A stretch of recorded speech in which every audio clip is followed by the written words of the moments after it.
भगवद गीता अध्याय 4 दिव्य ज्ञान।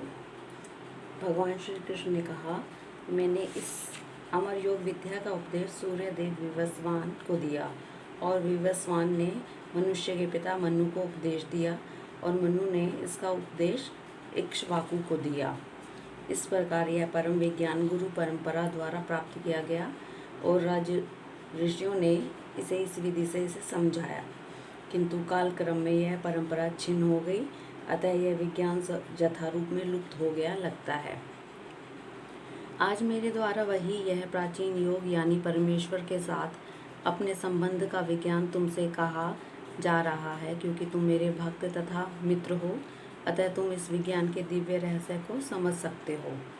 अर्जुन ने कहा, सूर्यदेव विवस्वान आपसे पहले हो चुके हैं, तो फिर मैं कैसे समझूं कि प्रारंभ में भी आपने उन्हें इस विद्या का उपदेश दिया था। श्री भगवान ने कहा, तुम्हारे तथा मेरे अनेकों जन्म हो चुके हैं, मुझे तो उन सब का स्मरण है, लेकिन तुम्हें उनका स्मरण नहीं रह सकता है। यद्यपि मैं अजन्मा तथा अविनाशी हूँ और मैं समस्त जीवों का स्वामी हूँ, तो भी प्रत्येक युग में मैं अपने आदि दिव्य रूप में प्रकट होता हूँ। हे भरतवंशी, जब भी जहाँ भी धर्म का पतन होता है और अधर्म की प्रधानता होने लगती है, तब तब मैं अवतार लेता हूँ, भक्तों का उद्धार करने, दुष्टों का विनाश करने तथा धर्म की फिर से स्थापना करने के लिए मैं हर युग में प्रकट होता हूँ। हे अर्जुन, जो मेरे आर्वी भाव तथा कर्मों की दिव्य प्रकृति को जानता है, वह इस शरीर को छोड़ने पर इस भौतिक संसार में पुनः जन्म नहीं लेता, अपितु मेरे सनातन धाम को प्राप्त होता है। आसक्ति, भय तथा क्रोध से मुक्त होकर मुझ में पूर्णतया तन्मय होकर और मेरी शरण में आकर बहुत से व्यक्ति भूतकाल में मेरे ज्ञान से पवित्र हो चुके हैं। इस प्रकार से उन सबों ने मेरे प्रति दिव्य प्रेम को प्राप्त किया है। जिस भाव से सारे लोग मेरी शरण ग्रहण करते हैं, उसी के अनुरूप मैं उन्हें फल देता हूँ। हे पार्थ, प्रत्येक व्यक्ति सभी प्रकार से मेरे पथ का अनुगमन करता है। इस संसार में मनुष्य सकाम कर्मों में सिद्धि चाहते हैं, फलस्वरूप वे देवताओं की पूजा करते हैं। निसंदेह इस संसार में मनुष्य को सकाम कर्म का फल शीघ्र प्राप्त होता है। प्रकृति के 3 गुणों और उनसे संबंध कर्म के अनुसार मेरे द्वारा मानव समाज में 4 विभाग रचे गए। यद्यपि मैं इस व्यवस्था का सृष्टा हूँ, किंतु तुम भी यह जान लो कि मैं इतने पर भी अव्यय अकर्ता हूँ। मुझ पर किसी कर्म का प्रभाव नहीं पड़ता, न ही मैं कर्म फल की कामना करता हूँ। जो मेरे संबंध में इस सत्य को जानता है, वह भी कर्मों के फल के पाश में नहीं बंधता। प्राचीन काल में समस्त मुक्तात्माओं ने मेरी दिव्य प्रकृति को जान करके ही कर्म किया, अतः तुम्हें चाहिए कि उनके पद चिन्हों का अनुसरण करते हुए अपने कर्तव्य का पालन करो। कर्म क्या है और अकर्म क्या है, इसे निश्चित करने में बुद्धिमान व्यक्ति भी मोहग्रस्त हो जाते हैं। अतः मैं तुमको बताऊंगा कि कर्म क्या है, जिसे जानकर तुम सारे अशुभ से मुक्त हो सकोगे। कर्म की बारीकियों को समझना अत्यंत कठिन है, अतः मनुष्य को चाहिए कि वह ठीक से जाने कि कर्म क्या है, विकर्म क्या है और अकर्म क्या है। जो मनुष्य कर्म में अकर्म और अकर्म में कर्म देखता है, वह सभी मनुष्यों में बुद्धिमान है और सब प्रकार के कर्मों में प्रवृत्त रहकर भी दिव्य स्थिति में रहता है। जिस व्यक्ति का प्रत्येक प्रयास इंद्रिय तृप्ति की समस्त कामना से रहित होता है, उसे पूर्ण ज्ञानी समझा जाता है।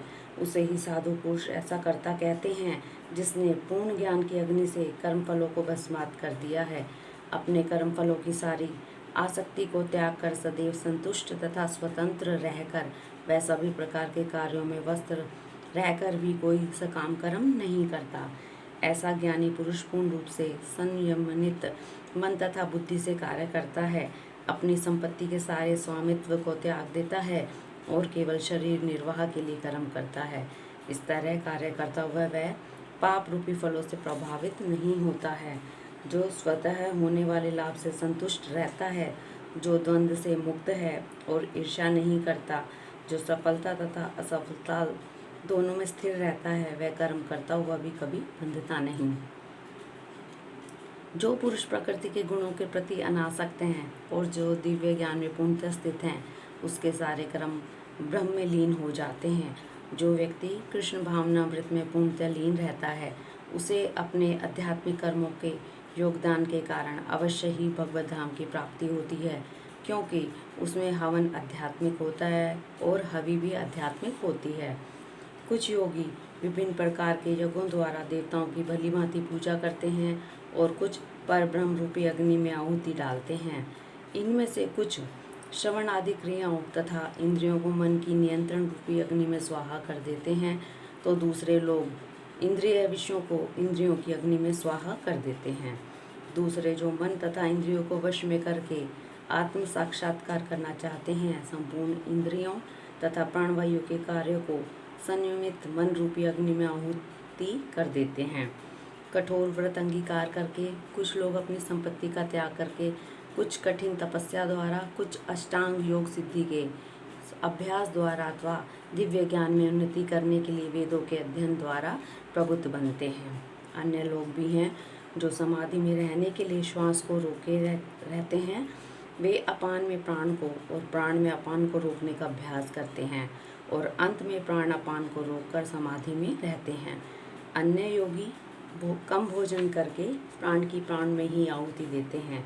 ये सभी यज्ञ करने वाले यज्ञों का अर्थ जानने के कारण पाप कर्मों से मुक्त हो जाते हैं और यज्ञों के फल रूपी अमृत को चखकर परम दिव्य आकाश की ओर बढ़ते जाते हैं।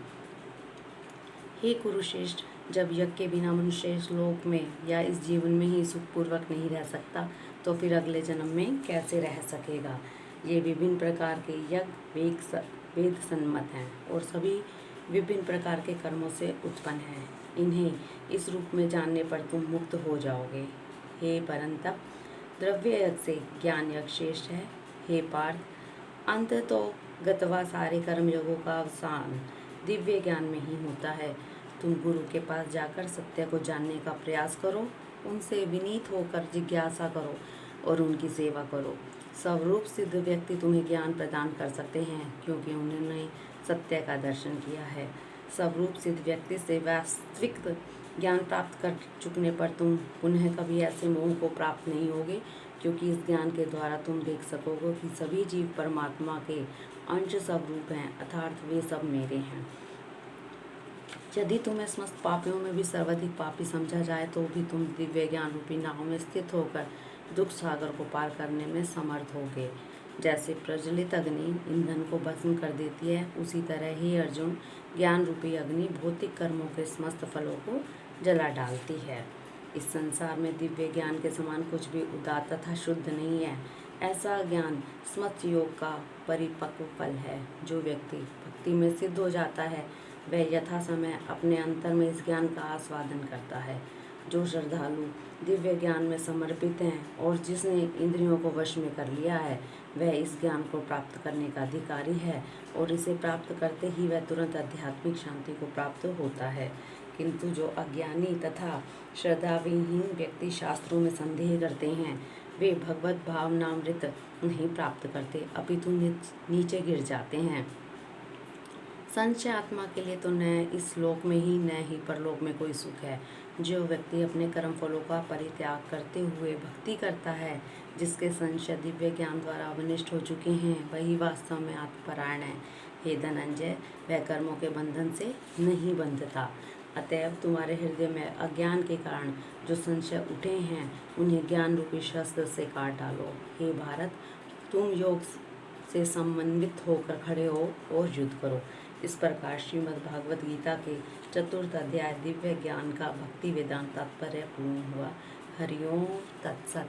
हरिओम तत्सत।